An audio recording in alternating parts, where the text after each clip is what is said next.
शिव केवल दिखावट में नहीं होना चाहिए। भगवान शंकर केवल आप स्वरूप शिव जैसा बना लो या शिव जैसा आपका स्वरूप हो जाए, जटा बढ़ा ली, त्रिपुंड लगा लिया, गले में रुद्राक्ष की माला पहन ली, इससे शिव तत्व की प्राप्ति नहीं हो सकती। शिव तत्व की प्राप्ति है भगवान शंकर के विचारों को, भगवान शंकर का जो स्वरूप है उसको, और भगवान शंकर ने जो जो कहा उसको अपने भीतर उतारना। ये नहीं चल रहा है कुछ भी। भगवान शिव के विचारों को, भगवान शंकर के स्वरूप को अपने भीतर उतारो। आप और हम काय में लगे हैं? शिव जी ने जटा बनाई तो अपन भी जटा बनाए। शिव जी ने त्रिपुंड लगाया है तो अपन भी त्रिपुंड लगा।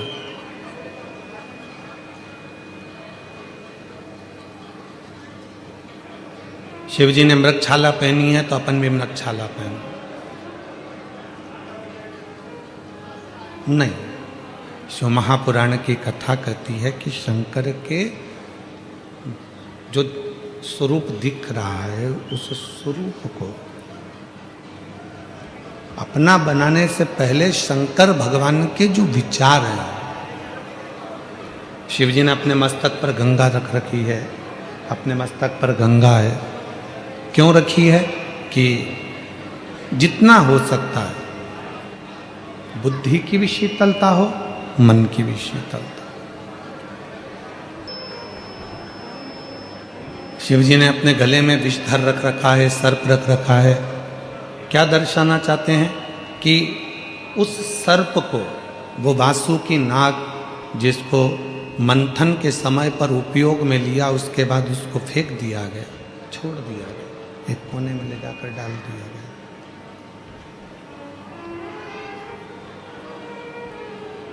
कोई देवता उस वासुकी नाग को पूछने भी नहीं गया कि तुझे तकलीफ क्या।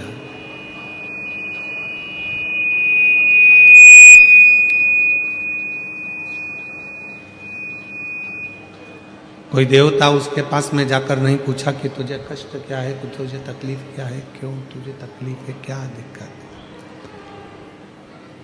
तब माँ पार्वती जी के कहने पर भगवान शंकर, वो घरदानी, त्रिकालदर्शी, कैलाशी, अविनाशी शिव उसके पास में गए। भगवान शंकर गए और शिव जी ने जब देखा उस वासुकी नाग की दशा को कि ये सब दूर से हार चुका है, टूट चुका है, शरीर में से इसके रक्त बह रहा है और ये अब संभल नहीं पाएगा, अब संभल नहीं सकता है। तब भगवान देवाधिदेव महादेव ने, भगवान शंकर ने उस वासुकी नाग को अपने गले में धारण कर लिया, अपने गले में पहन लिया, गले के अंदर। शिव महापुराण की कथा कहती है, भगवान शंकर का चरित्र कहता है, शिव तत्व कहता है, शिव महापुराण की कथा कहती है। जो दुनिया में हर जगह से टूट चुका है, जिसको लोगों ने ठोकर मार दी, धक्के दे दिए, अपशब्द कह दिया, ताने दे दिए, आड़ा टेढ़ा कह दिया, जो दुनिया में बहुत बहुत टूट चुका है, उसे कोई नहीं अपनाएगा।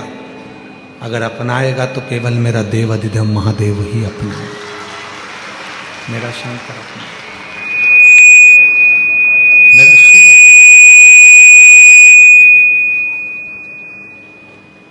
उसके सिवाय कोई उसको अपना नहीं सकता।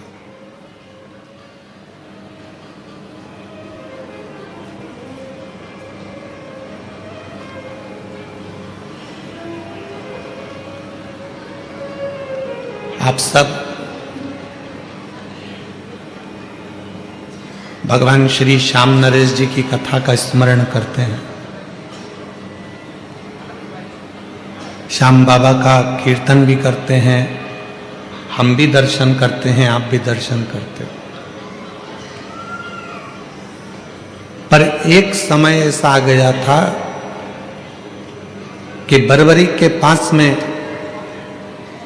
लड़ने के लिए जब कुछ नहीं था तो बरबरीक ने भी शंकर की आराधना कर कर 3 बाण भगवान शिव से प्राप्त किया था। और शिवजी ने कह दिया था कि ये 3 बाण, इसलिए दुनिया के लोग कहते 3 बाण धारी। श्याम बाबा के लिए दुनिया कहती है ना 3 बाण धारी हारे का। वो 3 बाण किसने दिए? भगवान देव अधिदेव महादेव।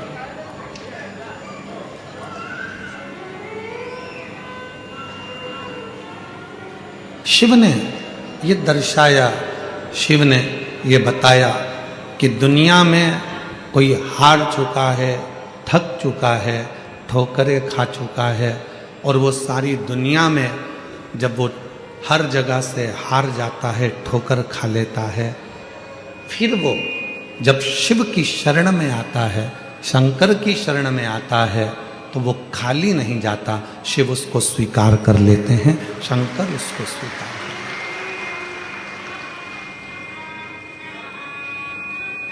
हैं। ऐसा कोई देवता 33 कोटि देवताओं में कोई ऐसा देवता बता दो जिसको मेरे देवाधिदेव महादेव ने कुछ ना दिया।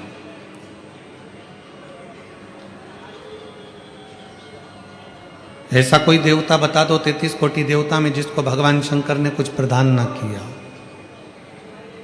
इंद्र को भी उसकी सत्ता वापस मिली है तो शिव की कृपा से मिली है।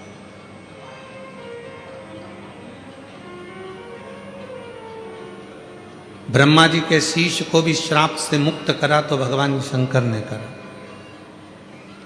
भगवान नारायण को भी अगर सुदर्शन चक्र दिया तो भगवान शिव ने दिया।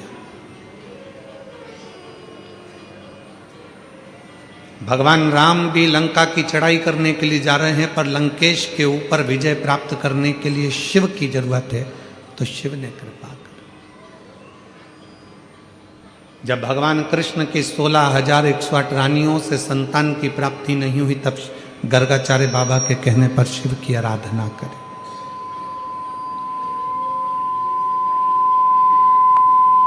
तब लाखों की संख्या में संतान की प्राप्ति हुई। कौन है ऐसा जिसको मेरे देवाधिदेव महादेव ने नहीं दिया?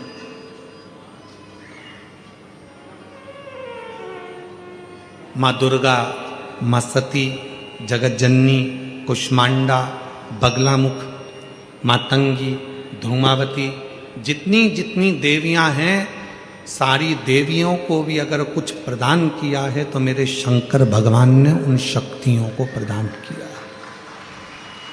शिव ने दिया।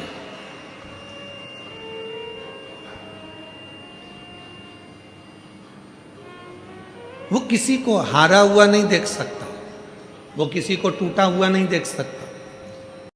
पर यहां शास्त्र कहता है, शिव महापुराण की कथा वर्णन करती है, जब तुम जांच कराने के लिए जा रहे हो, तुम्हें लग रहा है कि डॉक्टर ने बोला है कोई बड़ी बीमारी, ये गठान है, और ये गठान, ये गांठ गर्भाशय में आ गई, ये गांठ कहीं शरीर में आ गई, और तुम्हें लग रहा है कि ये तकलीफ देगी और जांच के लिए जाएगी। उसके पहले जब आप डॉक्टर की जांच कराने के लिए जाओ, उसके पहले कुशा का जल, अगर महादेव जी की जो जलाधारी होती है,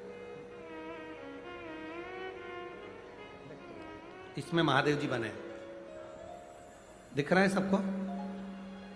सबको नजर आ रहा है? टीवी के माध्यम से भी आप लोग देखते रहना, ठीक है? ये जो महादेव जी का शिवलिंग है, ये जो जलाधारी है, ये जलाधारी पार्वती जी का स्थान, इसके बीच में एक लाइन है, वो अशोक सुंदरी का स्थान, राइट में गणेश जी, कार्तिकेय जी। शिवलिंग के ऊपर जो जलाधारी रहती है, जिसमें से बूंद बूंद पानी टपकता है, ये शंकर भगवान की 5 लड़कियां, जया, विषहरा, शामलीवारी, दौतली, देव, शिव जी की 5 बेटी। जब तुम्हें लग रहा है कि कोई बड़ी बीमारी हमारे शरीर में प्रवेश कर रही है और डॉक्टर कह रहे हैं कि इसकी जांच होगी, उसके पहले कुशा का जल, डाब का जल, ये अशोक सुंदरी का स्थान जहां पर है और शिवलिंग का जहां स्थान है, इसके बीच में जो जगह खाली पड़ी रहती है, इस स्थान पर अगर हम कुशा का जल, डाब का जल चढ़ा देते हैं और उस जल को उस स्थान पर जहां तुम्हें लग रहा है कि इसकी जांच होने जा रही है, उस स्थान को लगाकर जांच के लिए जाते हैं, कभी जिंदगी में बड़ा रोग प्रवेश कर ही नहीं सकता। कुशा का जो जल होता है, डाब का जो जल होता है, ये साधारण जल नहीं होता महाराज जी, इसको साधारण नहीं कहा। कुशा के जल को साधारण नहीं कहा। आजकल तो कपड़े के आसन आ गए। मेरी बुजुर्ग माता यहाँ पर बैठी हैं, बुजुर्ग अगर कोई बैठे होंगे तो उनको मालूम होगा, आजकल तो कपड़े के आसन आ गए। पहले ब्राह्मण को जो आसन दान दिया जाता था वो कुशा का दिया जाता था। बोलो री माताओं, सही है कि गलत है? पहले 3 चीजें बड़ी विशेष होती थी। ब्राह्मण को दान करने के लिए कुशा का आसन होता था। सौभाग्यवती नारी को सुहाग का सामान जो दान दिया जाता था वो बांस की टोकरी में दिया जाता था,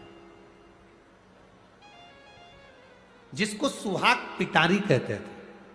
अब आप क्या क्या कहते हैं हमें नहीं मालूम, पर हमारे इधर तो सुहाग पिटारी कहते थे। पिटारी का मतलब होता है उसमें बांस की डलिया, ब्लाउज के पीस रख दिया, कुंकू रख दिया, हल्दी रख दी, मेहंदी रख दी, चूड़ी रख दी, जो तुमने रखा वो बांस की पिटारी में रख। बांस की पिटारी में क्यों रखते थे? हमारे यहां बांस की पिटारी की महत्वता क्या है? हमारे यहाँ सनातन हिंदू धर्म में बहुत सी चीजें हैं जिसकी बड़ी महत्वता है महाराज। जैसे शादी के मंडप में बांस लगाना, वंशकार समाज के जो भाई होते हैं जो बांस का काम करते हैं, लोग भले कुछ भी कहें कि ये वंशकार है, ना ना ना, शिव महापुराण की कथा कहती है वंशकार बांस की डलिया का निर्माण करता है। जैसे बांस कभी समाप्त नहीं होता, लगा हुआ बांस में से बांस कटता जाता है, बांस फूटता जाता है, बांस कभी समाप्त नहीं होता। जिसमें से पैदा हुआ फिर होगा, उसको काट लो फिर होगा। उसी तरह वंशकार समाज जो बांस की डलिया का निर्माण करती है, वो वंशकार समाज बांस की डलिया इस भाव से बनाती है कि जिसके यहाँ शादी में जाए, सुहाग पिटारी में जाए, उसका सुहाग खूब बाबा कृपा बना कर रखे, उसका वंश खूब। अब लोग वंशकार, आजकल राजनीति के अंतर्गत चलते चलते तो हम क्या बोलें, बस बोल नहीं सकते, क्योंकि राजनीति के अंतर्गत सारी समाजों को तोड़ दिया गया है। ये समाज का है, वो समाज का है, वो समाज का है। पर शिव महापुराण की कथा कहती है ब्रह्मा जी के द्वारा प्रकट हुए मनु और शत्रुपा, इन मनु शत्रुपा की आप और हम सब औलाद हैं। कौन ब्राह्मण, कौन क्षत्रिय, कौन वैश्य, कौन शूद्र, ये सब भगवान की औलाद हैं। इनमें कोई भेद नहीं होना चाहिए, सब एक होना चाहिए। पर थोड़ी सी राजनीति, थोड़ी सी वोट के चक्कर में लोगों ने अपने अपने समाजों को तोड़ दिया। गलत है ये शिव पुराण रखी है। 1 2 3 4 ब्राह्मण, क्षत्रिय, वैश्य, शूद्र, 4 पाए पर ये पोथी रखी है। उसी तरह हमारे ब्राह्मण, क्षत्रिय, वैश्य और शूद्र, ये 4 भारत के वो स्तंभ हैं जिस पर ये पूरा सनातन धर्म टिका हुआ। ये 4 ऐसे स्तंभ हैं जिस पे पूरा सनातन धर्म टिका हुआ है। पर वोट के चक्कर में, राजनीति के चलते हुए आज इन सनातन धर्म को तोड़ने के लिए लोगों ने विचार कर लिया सनातन धर्म ऐसे नहीं टूटने वाला। तो सबसे पहले लोगों ने कहना चालू करा अगरबत्ती लगाना बंद करो, क्योंकि अगरबत्ती में बांस होता है। थोड़े दिन के बाद ये तुम्हारी अगरबत्ती छुड़ा के तुम्हारे हाथ में मोमबत्ती पकड़ा देंगे और कहेंगे तुम्हारा बाप यही है, अब इसी को भजो, सनातन धर्म को भजना बंद कर दो। पर शास्त्र रीति कहती है, हमारा सनातन धर्म कहता है ब्राह्मण क्षत्रिय वैश्य शूद्र ये चारों एक स्तंभ है सनातन धर्म के। ये हमें कितना भी कोई तोड़े, पानी को डंडे से मारने से पानी अलग होता है क्या? अरे बोलो तो दीजिए, नहीं होता। इनको लोगों ने कह दिया ये तो वंशकार हैं, ये तो चर्मकार हैं, ये तो ये ना ना ना ना। जितनी जातियां जितनी समाजें बनी है ये हमारे सनातन धर्म के गौरव बनी है। संत रविदास जी ने चमड़े का जूता बनाते बनाते रविदास जी महाराज स्वयं मीराबाई आकर खड़ी हो जाती है और कहती है गुरुदेव मैं तुम्हारे लिए अच्छा आश्रम सुंदर गंगा के घाट पर बना देती हूं गुरुदेव, अच्छी जगह बना देती हूं, चलो गुरुदेव। रविदास जी ने कहा मीरा मैं काहे को गंगा के घाट पर जाऊं, मुझे गंगा के घाट पर जाने की जरूरत नहीं है मीरा, अगर मेरी भक्ति में बल होगा तो गंगा खुद आएगी, स्वयं पहुंचेगी। संत रविदास जी ने कहा तो मीराबाई हंसने लगी, गुरुदेव गंगा मैया यहां कहां से आएगी, तू क्या चाहती है? मीराबाई कहती है मुझे गंगा जल पीना है। रविदास जी कहे रुक जा। जिस कठोते में रविदास जी चमड़ा धोते थे, रविदास जी ने हाथ जोड़े, गंगा मैया ये मीरा छोटी है, जानती नहीं, इसको जल पीना है, आप जल दो ना। छोटे से कठोते में जिसमें रविदास जी चमड़ा धोते थे, उसी चमड़ा धोने वाले पात्र में से हीरे की चूड़ी पहना हुआ एक हाथ निकल कर बाहर आ गया, उसमें गंगा का जल रखा हुआ। मन चंगा कठोते में गंगा। प्रसन्न हो गई मीरा। जहां गुरु सच्चा गुरु जिस जगह पर बैठता है उस जगह पर गंगा को गुरु गंगा नहाने नहीं जाता, गंगा गुरु के पास चलकर आती है। सच्चा अगर सतगुरु है, सच्चा गुरु है तो गंगा नजदीक पहुंच जाती है।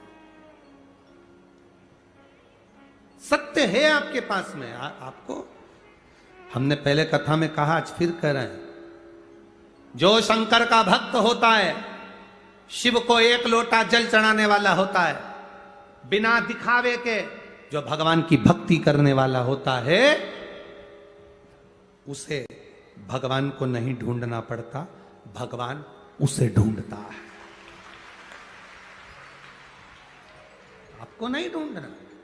दुनिया के लोग कितने भी तोड़ दें तुमको, कितने ये ब्राह्मण अलग हैं, क्षत्रिय अलग है, वैश्य अलग हैं, शूद्र अलग हैं, सब अपने अपने भाव से अपना अपना गढ़ बना कर कहें ना ना ना ना।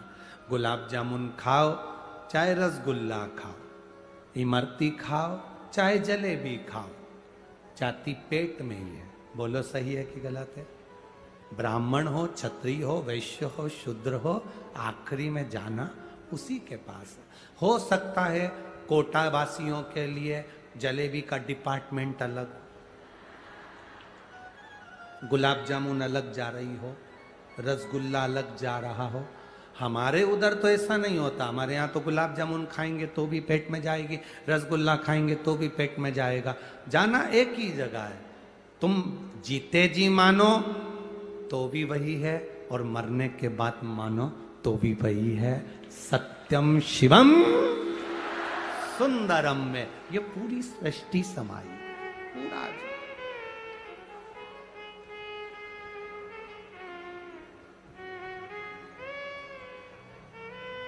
पूरा जीवन। कोई जाए जो काशी में मेरा पैगाम, कोई जाए जो काशी में मेरा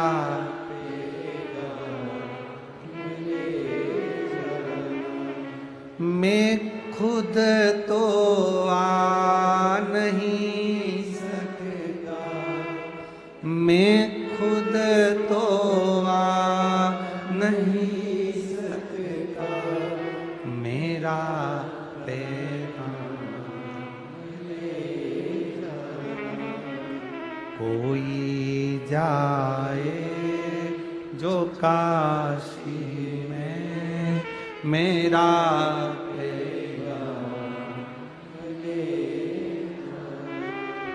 ये कहना डमरू वाले से तुम्हारी आस आती है, ये कहना डमरू वाले से तुम्हारी आस आती है, मैं खुद तो आ नहीं सकता, मेरा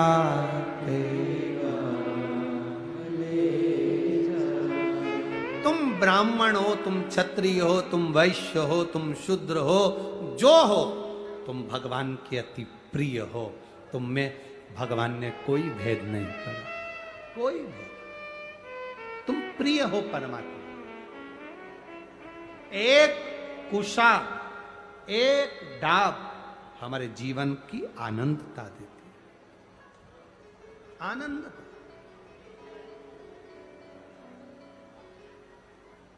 एक किसी ने पत्र लिखा, उस पत्र में उन्होंने लिखा कि गुरुदेव,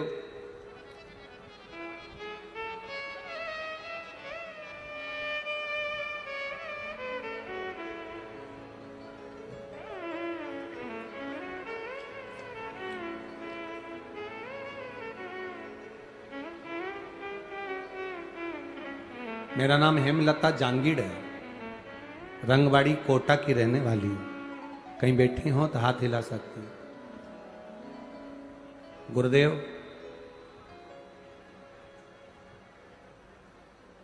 इतने ताने दिए हैं लोगों ने,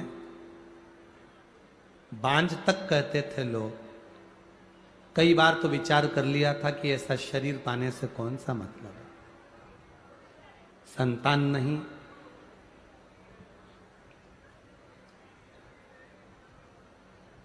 10 साल तक डॉक्टरों को दिखाते रहे, आराम नहीं मिला। 15 साल निकल गए, आराम नहीं लगा। 17 साल निकल गए, आराम नहीं लगा। 18 साल निकल गए, कोई संतान का सुख नहीं। तब किसी ने कहा, 2 बजे कथा आती है टीवी पर, आस्था चैनल पर, वो सियोर वाला महाराज शिव पुराण करता है, तू आसन लगाकर सुन। हाथ में चावल लेकर आसन लगाकर कथा का रस तत्व ग्रहण करती, बाबा से विनती करती, गुरुदेव, पशुपति व्रत प्रारंभ किया, शिव जी को जल चढ़ाना प्रारंभ करा। इतने सालों से सबने आस छोड़ दी थी 18 साल में कि संतान नहीं होगी, पर बाबा तो बाबा है ना गुरुदेव। कथा सुनने के केवल 2.5 महीने निकले और मेरा गर्भ ठहर गया, और बाबा की कृपा से मेरे यहाँ 18 साल के बाद संतान की प्राप्ति हुई। बच्चे का फोटो लगाया है आप लोग देख सकते। 18 साल के बाद जब दुनिया ताना दे, दुनिया अपशब्द कहे, गाली दे, आड़ा टेढ़ा बोले, ये दुनिया का काम है। वो आग लगे बस्ती में, अपन रहो मस्ती में, क्या किसको रोइए, चादर तान के सोइए। कुछ भी कहे कोई, कहने दो, आपका फर्ज है आपको कथा सुनना। यह कथा कल पूरी हो जाए, 5 तारीख को, 7 तारीख को फिर दोपहर में 2 बजे से 5 बजे तक 2 दिन आएगी, फिर 1 बजे से 4 बजे तक छत्तीसगढ़ से सुनो, कौड़िया से। कथा सुनने का आनंद वो पूरी हो जाए, जब तक ना सुने तेरा दरवाजा नहीं छोड़ूंगी। नागपुर की कथा आएगी फिर 17 तारीख से, उसको सुनना है हमें, कथा को धारण करना। हम उसकी चौखट कैसे छोड़ दें?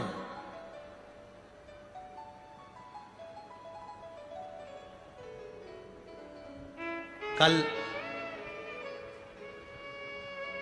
हम थोड़ा मिलते कम हैं, ये शर्मा जी जानते हैं, संदीप शर्मा जी भी जानते हैं, और आप लोग भी जानते हो ना, हम मिलते नहीं हैं बहुत, ना के बराबर। फिर भी पीछे के 2 दिन हम मिल लेते हैं। तो उसमें हम कल मिलकर हम जा रहे थे, और जाते समय दरवाजे पर कोई एक भैया खड़ा हो गया, और वो उनकी सन में उनकी अर्धांगिनी भी थी, और उन्होंने उनसे दरवाजे पर खड़े हुए बेचारे, अब पुलिस वालों की क्या गलती होती है, उनसे कहा तुम हमें जानते नहीं हो। अब पुलिस वाले तो बड़े साधारण, उन्होंने कहा क्या क्या क्या है, हम उनके रिश्तेदार हैं, हम उनके परिचित हैं, तुम हमें जानते नहीं हो। उसकी बात सुनकर हमको इतना अच्छा लगा, हम तो सीढ़ी पर चढ़ रहे थे, हमको अच्छा लगा कि बताओ, एक संसार में रहने वाले व्यक्ति से किसी कलेक्टर, किसी का पहचान वाला और कह दे कलेक्टर से हमारी रिश्तेदारी है, तो वो यूं चले। कोई कहे एसपी से हमारी रिश्तेदारी तो यूं चले, कोई कहे इनसे हमारी रिश्तेदारी तो यूं चले। बोलो सही है कि गलत है? तो इतनी दमदारी तो जितने तुम कथा सुन रहे हो ना, तुम्हें भी होना चाहिए बाबा से मेरी रिश्तेदारी।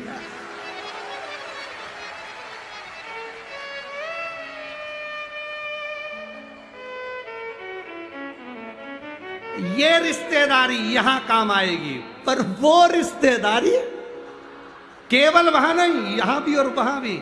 प्रभु आपकी कृपा से सब काम हो। अगर कोई कहे कि हमारी रिश्तेदारी उनसे है, हमारी रिश्तेदारी उनसे है, तुम हमको जानते नहीं हो, तुम भी तू मुझे पहचानता नहीं है, जिसकी रिश्तेदारी जिससे, पर मेरी रिश्तेदारी कुबेरेश्वर महादेव से, मेरी रिश्तेदारी मेरे महादेव से है। शमशान में लोग आग लगा के छोड़ कर आ जाएंगे, सब अपने घर आकर आलू की सब्जी और पूड़ी खाएंगे।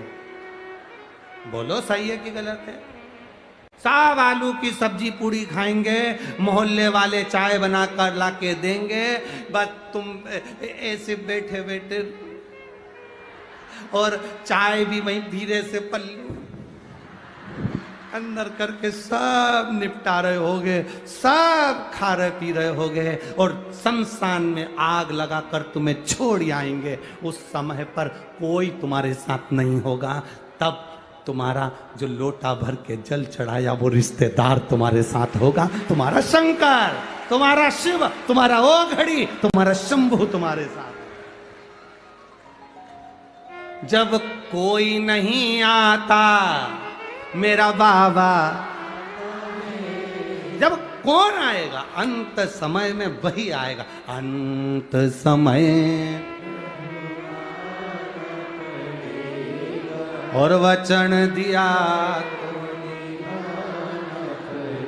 ये उसकी कृपा है, ये उसकी दया है। अब अभी हम आ रहे थे तो कोई कह रहा था आज बहुत सारी भीड़, बहुत ज़्यादा हो गई है, जनता बहुत आ गई है। हमने उनसे कहा भी तो चिंता मत करो, रात बाकी है। सबको ये मालूम है कि कल शिव पुराण विराम होगी। मेहमान जब जाते हैं तो 500 का नोट देकर जाते हैं, ये सबको मालूम है, सबको ज्ञात है। शिव पुराण कल विराम होती है तो बाबा जाते जाते क्या देकर जाता है, ये सबको मालूम है। तो कोई ने कहा सवेरे 8 बजे हमारे यहाँ कौन आएगा कोटा में?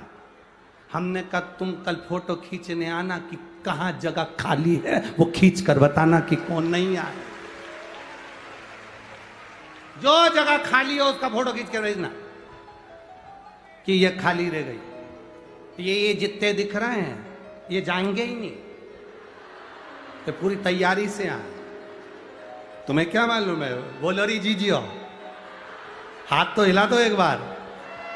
टीवी वालों, आस्था चैनल वालों जरा दिखा दो, ये जाने वाले, ये जो हाथ हिला रहे हैं ये सब तैयारी में आए हैं। साथ में 2 बोतल पानी, बिस्कुट का पूड़ा, टॉफी, और छोरा छोरी को भी सिखा के लाए चुप बैठना हो, चुप बैठ जाओ। और ऊपर से माननीय अध्यक्ष महोदय बिरला जी ने कह दिया कि कल सबकी अब ये जाए 8 बजे से 11 बजे तक कथा सुनेंगे, 2 बजे आराम से, और खाए तो खाए पन्नी। बोले थीम कहां गई? अंकल,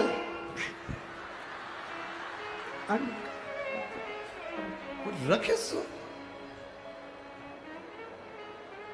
अरे कोटा वालों, एक बात तो है रे, ऐसी कथा कोटा में तो नहीं देखी होगी तुम लोग, पक्का। ये कथा है, सब अड़भंगे अड़भंगे भक्त आए, शिव के सारे भक्त जहां देखो वहीं पर आनंद ले रहा है। ये शिव तत्व। पर मैं धन्यवाद दूंगा यहाँ की प्रशासन को भी, collector, SP, commissioner, SDM, TI, सबको, जिन्होंने बहुत सुंदर व्यवस्था संभाली, उसके लिए बहुत बहुत धन्यवाद आपको, बहुत बहुत शुक्रिया। शिव भक्ति का ये तत्व है। पार्वती मैया ने डाब का पूछा, कुशा का पूछा, आर्यमा स्वामी ने बताया। आर्यमा स्वामी जब बताए, पार्वती मैया खुश हो गई, प्रसन्न हो गई, आनंदित हो गई। माँ जगत जननी देवादिदेव महादेव के आनंद सुख के साथ नानाओं के पास में, पितरों के पास में बैठी।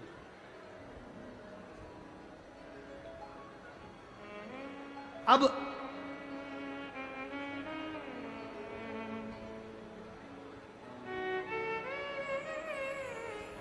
पितरों की एक बेटी, जिसका नाम था पीवरी। क्या नाम था? पीवरी।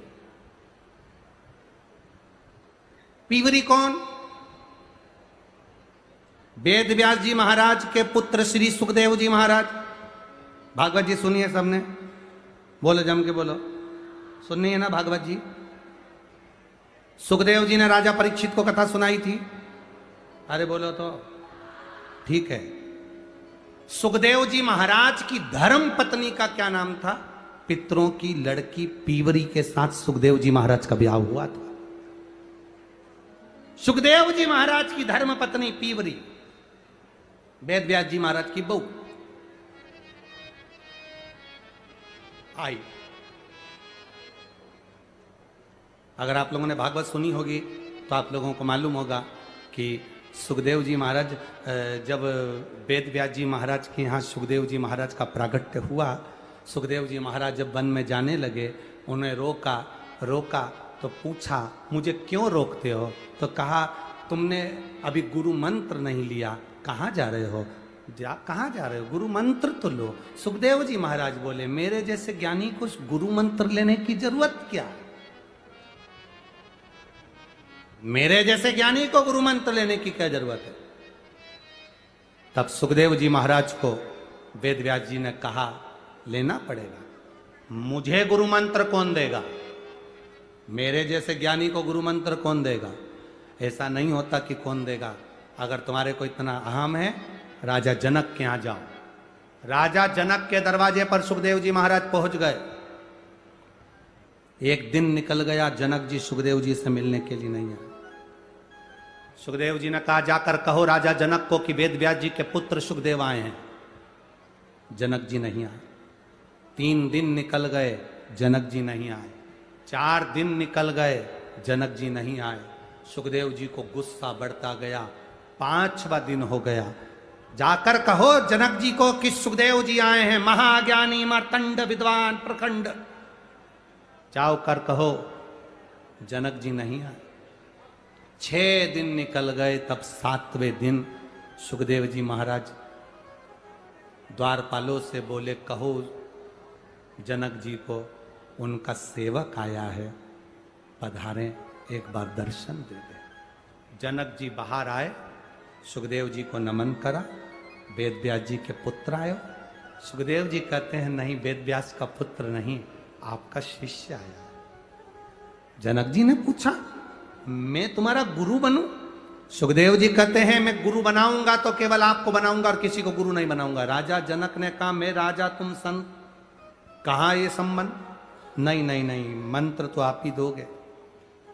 जनक जी ने कहा, अगर आप मेरे से मंत्र लोगे तो मैं गृहस्थी हूं, घर में रहता हूं, मैं चाहूंगा कि आप भी गृहस्थी हो जाएं तब गुरु मंत्र में आपकी शादी होना चाहिए। मेरी शादी किससे करूंगा? मेरे बराबर की कौन कन्या होगी? जनक जी ने कहा तुम्हारे बराबर की केवल पितरों की। आज की पूरी शिव महापुराण जरूर सुनिएगा। गुरुदेव के मुखारबिंद से आप सब। एक ऐसी है जो महाविद्वान। देवी भागवत कहती है, आप लोगों ने अगर पढ़ी होगी तो स्मरण में होगा, देवी भागवत कहती है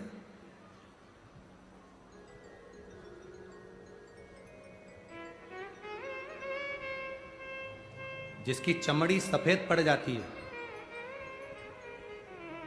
जिसको चर्म रोग हो जाता है, सफेद चमड़ी जिसकी पड़ जाती है, या सोरासिस जैसी बीमारी भी हो जाए, या चर्म रोग किसी भी तरह का हो जाए, कोई खाज हो गई या चर्म रोग हो गया, गाय पूर्णिमा के दिन जब अपने बछड़े को दूध पिला रही हो और बछड़ा जब दूध पी रहा हो, दूध पीते पीते बछड़े के मुख पर फेन आ जाता है, उस फेन को चम्मच में निकाल लीजिए।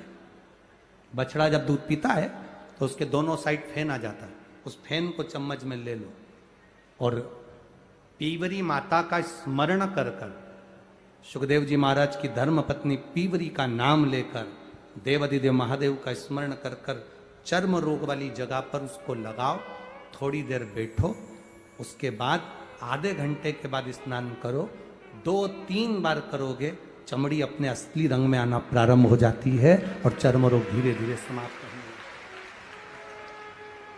पीवरी विद्वत्ता का एक स्वरूप है। सुखदेव जी महाराज की धर्म पत्नी पीवरी का नाम कोई साधारण नाम नहीं।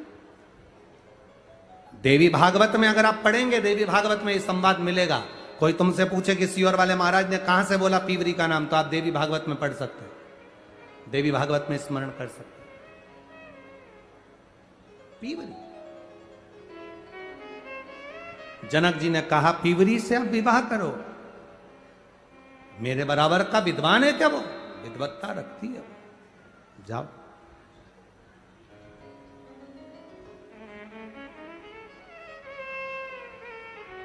सुखदेव जी ने पीवरी से विवाह करा। तो आज पार्वती जी को वो पितरों की कन्या अर्थात पार्वती जी की मौसी मैनावती की बहन पीवरी सामने नजर आई। पीवरी जैसी आ रही थी वैसे की वैसे पितरों ने पीवरी का स्वागत करा। पीवरी का स्वागत करा पितर। बहुत ध्यान देने वाला विषय है। जिस नारी का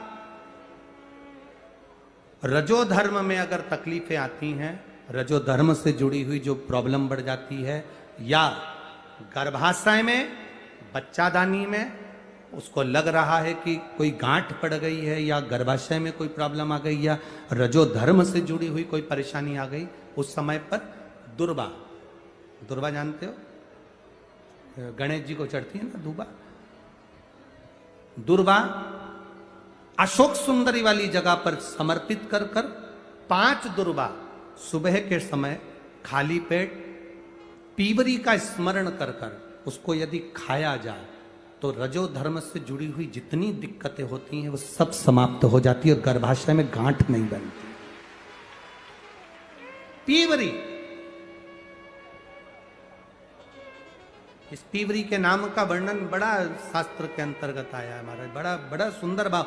पितरों की कन्या पीवरी के साथ जो सुखदेव जी महाराज का मंगल विवाह हुआ था, ये पीवरी कोई साधारण नहीं, एक आनंद का विषय है पीवरी, पितरों का एक वरदान है पीवरी, पितरों का एक आशीर्वाद है पीवरी। ये उनके लिए भी काम करती है पीवरी जिनका 2-4 महीने का बच्चा हुआ और आवर्षण हो गया, फिर 2-3 महीने का बच्चा हुआ फिर गिर गया, फिर 2-4 महीने का बच्चा ठहरता है फिर गिर जाता है, उसके लिए पीवरी का नाम बड़ा काम आता है महाराज, बहुत काम। बेलपत्र समर्पित कर कर, वो बेलपत्र को पीवरी का स्मरण कर कर सोमवार की अष्टमी के दिन उस बेलपत्री को खा लिया जाए तो बच्चा फिर 2-4 महीने का गिरता नहीं है, बच्चा पूरा जन्म लेता है और विकलांग नहीं होता, अच्छा बच्चा जन्म लेता है। पीवरी के नाम का इतना गुणगान है। ये दो तीन जो नाम होते हैं, पीवरी का, एक तुमरुका जी का, ये नाम ऐसे हैं जो हमारे जीवन को सुख प्रदान करते हैं, आनंद देते। पीवरी, सारे पितृलोक के पीवरी को आते देखा तो सम्मान किया, बेटी को आते देखो तो सम्मान होना चाहिए। गाय, बेटी, संत, ब्राह्मण, घर के बड़े बुजुर्ग, इनका सम्मान घर में हमेशा होना चाहिए, हमेशा। शंभो शरणे मांगू घड़ी रे, दुख काटो दया करी ने दर्शन। शंभो शरणे मांगू घड़ी रे, दुख काटो दया करी ने दर्शन। शिव तत्व कर रहा, ओगड़दानी की कथा कर रही। ये सुख का विषय है पीवरी में। पार्वती जी मिली अपनी मौसी से, पीवरी से। मैनावती अपनी बहन से मिली। पीवरी के चेहरे की चमक इतनी थी, पार्वती जी ने पूछा मैनावती से, मां ये कौन है, इतनी सुंदर, इतना चमक? और आपको कथा में कहा पहले, क्रीम की चमक 2-4 साल, क्रीम की चमक 2-4 महीना, क्रीम की चमक 2-4 दिन रहती है, पर अच्छे कर्म की चमक जिंदगी भर रहती है। जीवन पर्यान अंत समय तक आपका चेहरा आपके कर्म से चमकता है। आप अच्छा करोगे, आपके चेहरे पर चमक आ जाएगी, आपको ब्यूटी पार्लर जाने की जरूरत नहीं पड़ेगी। कहां जाए? आजकल तो इतना फैशन बिगड़ गया, इतना फैशन बिगड़ गया महाराज। कोई सुंदरकांड का पाठ भी कराता है तो पहले पंडित जी से कहता है मजा आना चाहिए। अब तो सुंदरकांड मजा लेने के लिए करा रहा है कि कल्याण के लिए करा रहा है? महाराज ऐसा सुंदरकांड का पाठ होना चाहिए सबके पांव थिरक जाए। तो एक काम करना, सुंदरकांड काय को करा रहा है, किसी और को बुला ले, सबके पांव थिरक जाएंगे। आज के जमाने में लोग सुंदरकांड का पाठ कराने के लिए पंडित जी से कह रहे हैं महाराज ऐसा पाठ करना कि लोगों को मजा आ जाए। देखो हम तो उनको बुला रहे थे, हमने उनको नहीं बुलाया। तुम्हारा नाम सुना कि तुम्हारे सुंदरकांड के पाठ में लोगों को बहुत मजा आता है, इसलिए तुम्हें बुलाया। पंडित जी को हाथ जोड़ करके देना चाहिए, मैं मजा लेने के लिए, देने के लिए सुंदरकांड नहीं करता, मैं बाबा को रिझाने के लिए सुंदरकांड करता हूं। इतना बिगाड़ दिया लोगों ने, इतना बिगाड़ दिया। पहले मेकअप का डब्बा कमरे में जाता है, तब जाकर कई कथाकार ऐसे हैं इतना मेकअप कर कर तब कथा में आते हैं। पहले डब्बा जाए तब महाराज आए। काय जिंदगी, भजन करो, स्मरण करो, भक्ति करो। भजन की चमक कभी जिंदगी में खत्म नहीं होती। मीराबाई जिंदगी भर चमकती रही। रामदेव, रामकृष्ण परमहंस, चैतन्य महाप्रभु, तुकाराम जी, नरसिंह मेहता जी, ये किसी पार्लर में नहीं गए महाराज। इनकी भक्ति का बल इतना प्रबल था कि आज तक इनका नाम पूरी दुनिया में चमक रहा है। ये उसकी कृपा, ये उसकी दया, ये उसकी कृपा से प्राप्त हो। कहां चमके?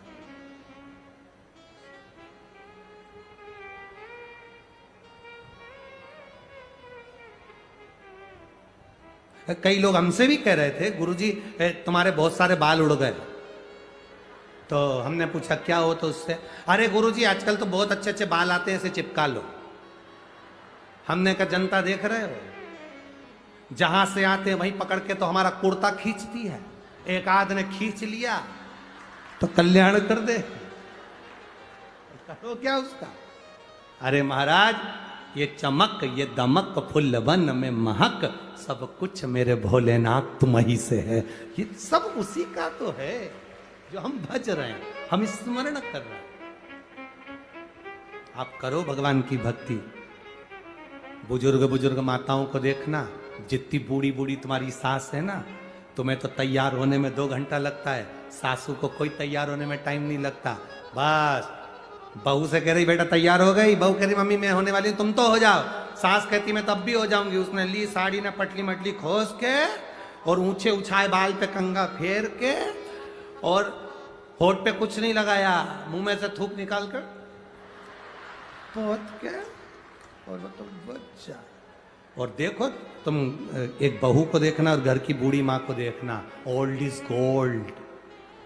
घर की बुजुर्ग माता ऐसी सुंदर दिखे, उसको पार्लर की जरूरत नहीं, क्योंकि वो दिन भर ठाकुर जी से लाड लड़ाती, शंकर जी को जल चढ़ाती, भगवान का भजन करती, कीर्तन करती, गुणगान करती। वो चमक उसके अंदर आ गई, वो चमक उसके भीतर प्रवेश कर गई। आज है माघ दशमी, दिन मंगलवार है और तारीख है 13 जनवरी। पार्वती मैया ने बड़ा सुख पाया, नाना के घर में गई, आनंद पा रही है। अपन कल कथा में स्मरण करेंगे पार्वती जी का जो सुंदर चरित्र है। पार्वती मैया को वर प्राप्त हुआ पीवरी का। क्या क्या वर पीवरी ने दिया था पार्वती को, वो स्मरण में लेंगे। भगवान श्री गणेश जी महाराज का मंगल विवाह हो, उससे पहले मैं आप लोगों को एक निवेदन करूं। कल कथा सुबह 8 बजे से 11 बजे तक होगी, टीवी पर 2 बजे से 5 बजे तक आएगी। मैं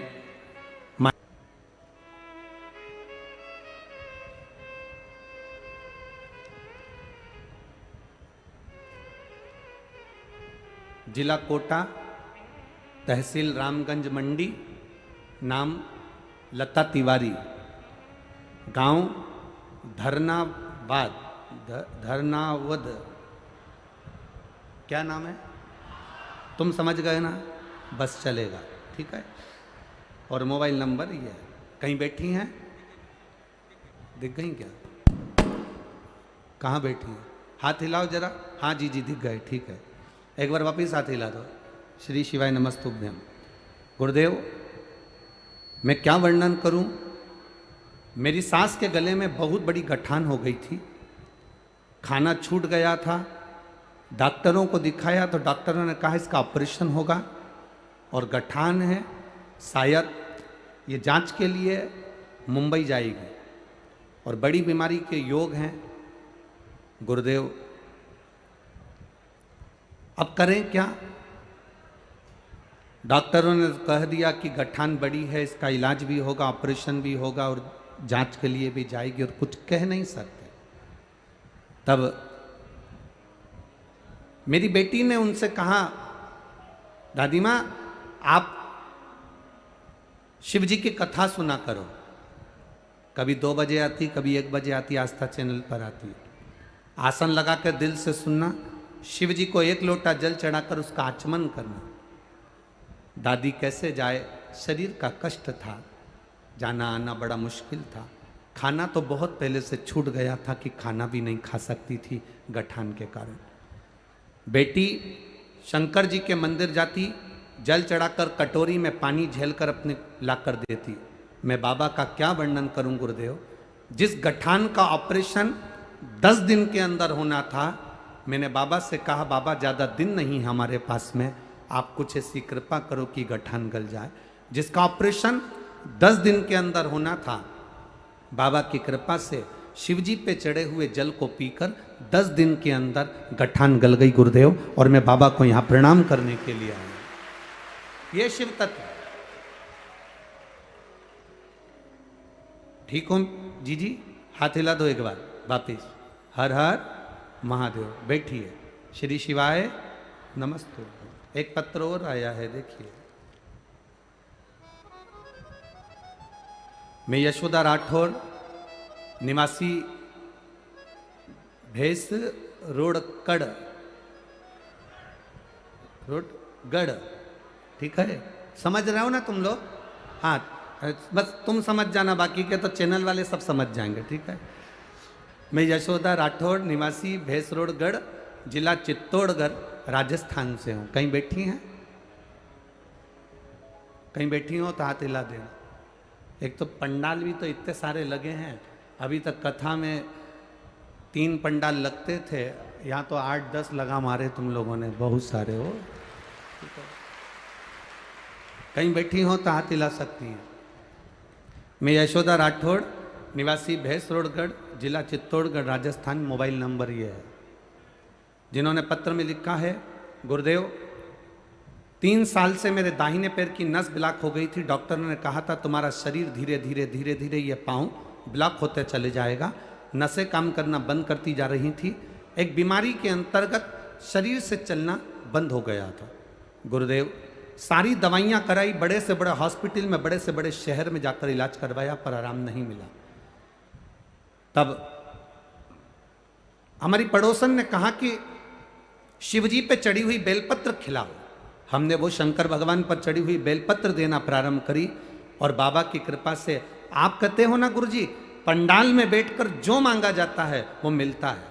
हम उनको लेकर अगस्त के महीने में दतिया की कथा में पहुंच गए। दतिया की कथा में हमने 3 दिन कथा सुनी और बाबा से प्रार्थना करी कि बस पाँव से चलना प्रारंभ कर दें। इनके शरीर की नसें ब्लॉक हो गई हैं, डॉक्टर के हिसाब से ये चल नहीं पाएंगे। हमने बाबा से प्रार्थना करी।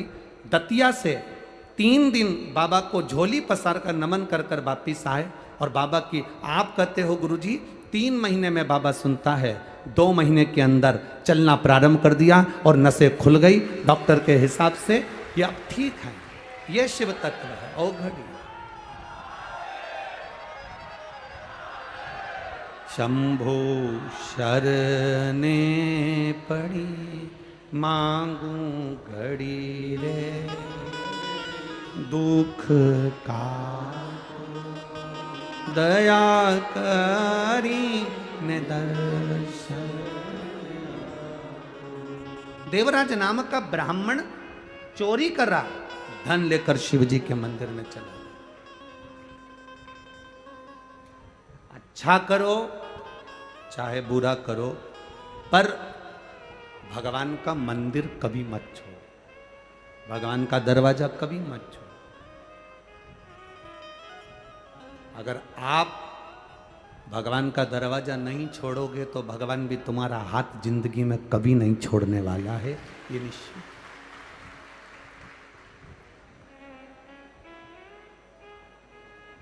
शिक्षा और परीक्षा ये दोनों अलग अलग है। ये कोटा की जो नगरी है, ये तो वैसे भी एजुकेशन में, विद्या में, पढ़ाई में आगे रही है। यहाँ पर पूरी दुनिया के बच्चे कोटा में कोचिंग करने के लिए आते हैं। यहाँ शिक्षा का केंद्र बिंदु है।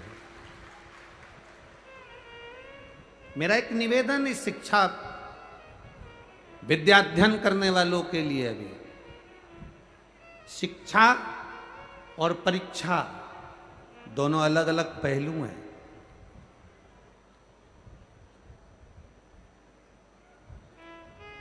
अच्छी शिक्षा हमें सफलता की ओर लेकर जाती है। आप जितनी अच्छी कोचिंग कर रहे हो, जितनी अच्छी पढ़ाई कर रहे हो, अच्छी शिक्षा हमें सफलता की ओर लेकर जाती है।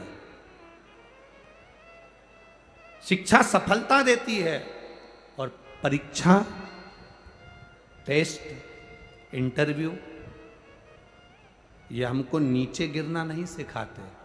ये परीक्षा, टेस्ट, इंटरव्यू ये हमें बल प्रदान करते हैं कि तुम्हें दुनिया से लड़ने की सामर्थ्यता कैसी होना चाहिए।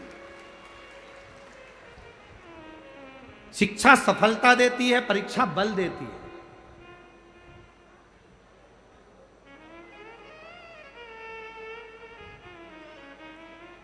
पर ना जाने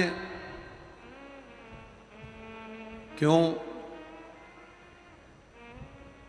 कोटा के विद्या केंद्र को, कोटा के शिक्षा केंद्र को, कोटा की एजुकेशन को ना जाने क्यों लोग, हम ये नहीं कहेंगे कि कोई ना जाने लोग क्यों बदनाम कर कर कोटा से शिक्षा के केंद्र को फिर धीरे धीरे दबाना चाहते हैं।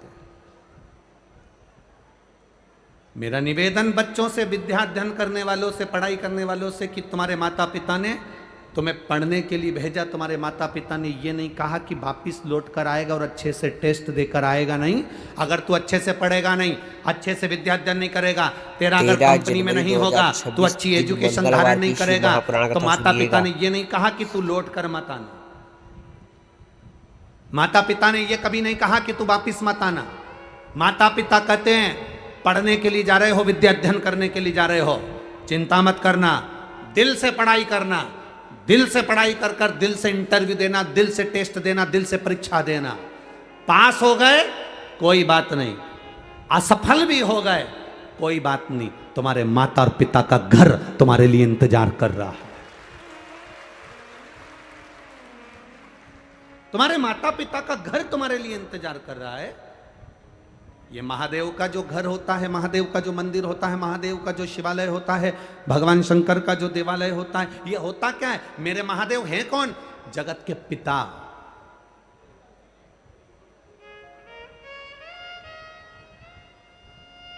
शिव महापुराण की विद्येश्वर संहिता में लिखा है, ब्रह्मा और विष्णु जी ने मिलकर मंथन करा। भगवान ब्रह्मा जी ने पूछ लिया था भगवान नारायण से, तुम्हारे पिता कौन है, तुम्हारे पिता हैं कौन? तब भगवान विष्णु के मुख से निकल गया था, शंकर मेरे पिता हैं, देव अधिदेव महादेव मेरे पिता हैं। ये भगवान विष्णु के मुख से निकल गया तो ब्रह्मा जी को तो हंसी आ गई, ब्रह्मा जी ठाका लगाकर हंसने लगे। भगवान शंकर तुम्हारे पिता, वो शंकर जो शमशान में निवास करते हैं, वो शंकर जिनके गले में सर्प पड़े रहते हैं, वो शंकर जो खुले में रहते हैं, वो शंकर जिनका कोई घर भी नहीं है, वो शंकर जो भस्मी लपेटते हैं, वो तुम्हारे पिता है? वो तुम्हारे पिता है? भगवान नारायण ने कहा हाँ, वो मेरे पिता हैं, देव अधिदेव महादेव मेरे पिता हैं, ये मुझे गर्व है। तो भगवान ब्रह्मा जी ने पूछा इसमें गर्व की कौन सी बात है? तो भगवान विष्णु ने कहा पिता होता ही ऐसा है, एक पिता को देखना, पुरानी शर्ट पहन लेगा, पुरानी पैंट पहन लेगा, बनियान अंदर से फट रही होती है और बच्चे को जीन्स और टी शर्ट पहनाकर स्कूल भेज देता है। पिता में और बच्चे में अंतर है। भगवान नारायण करें, भगवान शंकर मेरे पिता हैं, भगवान ब्रह्मा जी को हंसी आ गई, ठाका लगाकर हंसे कि शंकर जी जो भस्म रपेटते हैं, शंकर जी जो सांपों की माला धारण करते हैं, शंकर जी जो शमशान में निवास करते हैं, शंकर जी जो खुले में निवास करते हैं, शंकर जी जिनका कोई घर नहीं है, शंकर जी जो गंगा की धार जिनके मस्तक पर चलती रहती है, शंकर जी जो भांग धतूरे के स्मरण करते हैं, शंकर जी जो भस्म में रमे रहते हैं, शंकर जी जो आंख बंद करके बैठे रहते हैं, वो आपके पिता हैं। भगवान विष्णु कहते हैं पिता होता ही ऐसा है, दुनिया के लोगों को करोड़ों की जायदाद दे देता है और खुद वीराने में जाकर बैठ जाता है, वो पिता होता है, वो शंकर है, वो देव अधिदेव महादेव है, वो शिव है, ओघड़ी है, शंकर है।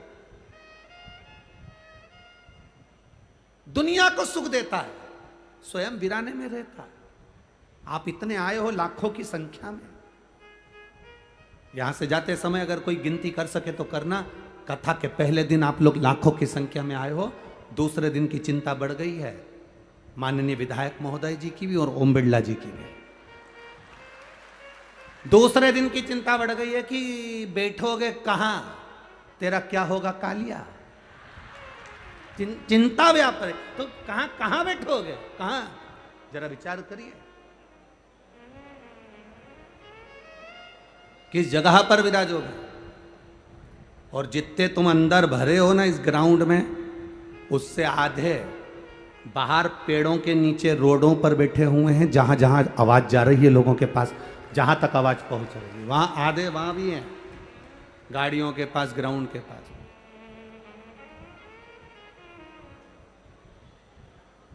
आप आए जरूर हो, बाबा की शरण में आए हो, शंकर की कथा सुनने आए हो, पितृ पक्ष में 5 दिन देव पितर शिव महापुराण की कथा श्रवण करने के लिए आए हो। आप आए जरूर हो, पर इतना स्मरण करना, इतना ध्यान रखना कि तुम अकेले नहीं आए हो। कथा सुनने के लिए तुम अकेले नहीं पहुंचे हो। पितृपक्ष में पितरों के देवता आर्यमा अपने घर के पितरों को पृथ्वी पर भेजते हैं। जब हम शिव महापुराण की कथा सुनने जाते हैं तो हमारे घर के अपनी दरवाजे की देहली के पितर भी कथा सुनने के लिए पंडाल में आते हैं, वो भी कथा सुनने। आज आपको और हमको कोटा की धरा पर अपने आप को गौरवान्वित होना चाहिए। अभी तक हम पंडालों में कथा सुनते थे तो हम खुद सुनते थे, पर आज हम अपने घर के दरवाजे से निकलकर कथा के पंडाल तक पहुंचे हैं तो हम अकेले नहीं जा रहे। हमारे पूर्वजों को, हमारे पितरों को, हमारे आहूतों को, हमारे वासुकों को हम लेकर जा रहे हैं, जो कि कथा तुमने नहीं कहा कि तुम चलो, फिर भी वो कथा सुनने के लिए तुम्हारे पीछे पीछे आए। कथा श्रवण पहुंचे हैं।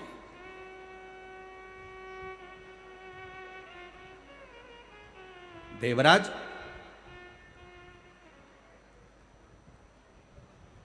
चोरी करा, धन लेकर शिवजी के मंदिर गया।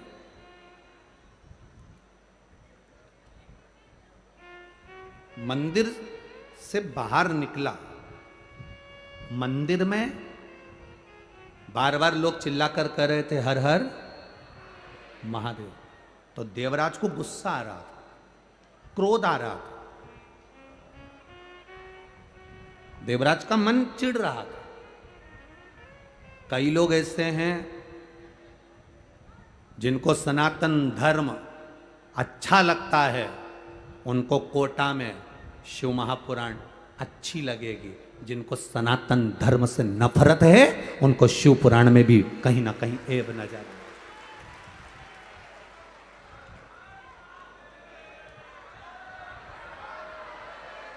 जो सनातन धर्म के विरोधी हैं, जिनको सनातन धर्म से प्रेम नहीं, जिनको सनातन धर्म की श्रेष्ठता नहीं, जो नहीं जान पाते कि सालासर में हनुमान विराजते हैं, जो नहीं जान पाते खाटू श्याम में मेरा श्याम विराजता है, जो नहीं जानते मथुराधीश में द्वारकाधीश विराजता है, जो नहीं जानते कि सुंदर रुणिचा की भूमि में भगवान स्वयं रामदेवरा वाला रामदेव बाबा विराजता है, जो नहीं जानते कि इस मेहंदीपुर की भूमि में मेहंदीपुर का बालाजी विराजता है।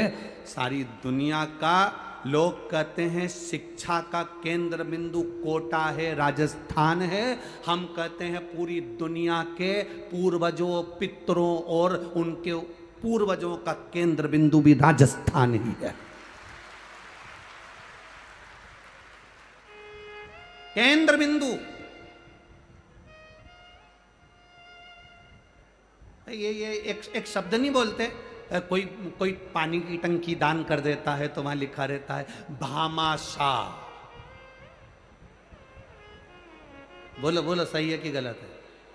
अरे जम के तो बोलो रे कोटा वालों, सही है। हमने तो सुना था कोटा वाले बोलते बहुत हैं, पर तुम लोग तो ऐसे चुप होके बैठे हो कि जवाब भी नहीं दे रहे हो। राम जी है तो तुम जो पूछा जाए तब बोलो है, बाकी के टाइम तो चुप रहो तो अच्छा है। हो? तो लोग लिखते थे, कोई ने पानी की टंकी दान करी तो के भामासा, कोई ने साइकिल दान करी तो के भामासा। भामासा का मतलब मालूम है तुम लोगों को? कौन था भामासा? महाराणा प्रताप जब जंगल में चले गए, सारी सत्ता जब विधर्मियों ने ले ली, तब एक राजस्थान का ऐसा सेठ जिसका नाम था भामाशाह, उसने महाराणा प्रताप के पास में जाकर कहा, मेरी विरासत की सारी जायदाद तेरी है, पर इन मुगलों को मारकर फिर सत्ता स्थापित कर।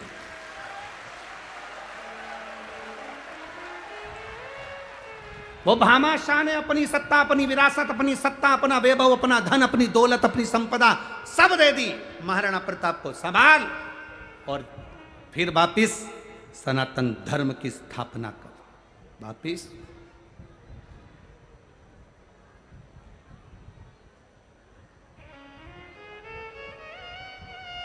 जरा विचार करना, जरा उन्होंने तो अपनी पूरी प्रॉपर्टी दे दी थी, तुम अगर कहीं का आ जाए तो अपनी बैठने की जगह नहीं दो। अगर कहीं का आ भी जाए ना और बाजू में आकर के जी थोड़ा सा खसक, जी ए प्लीज थोड़ा सा खसकना, नहीं खसकूंगी। अब बैठी थी तीसरी में और फैल गई, ले नहीं हट। तो उसने भी जाते जाते, अब इतने में तो इसको क्या बोलिए, अब शिव पुराण तो धरी रह गई, महाभारत चालू हो गया। अब कहाँ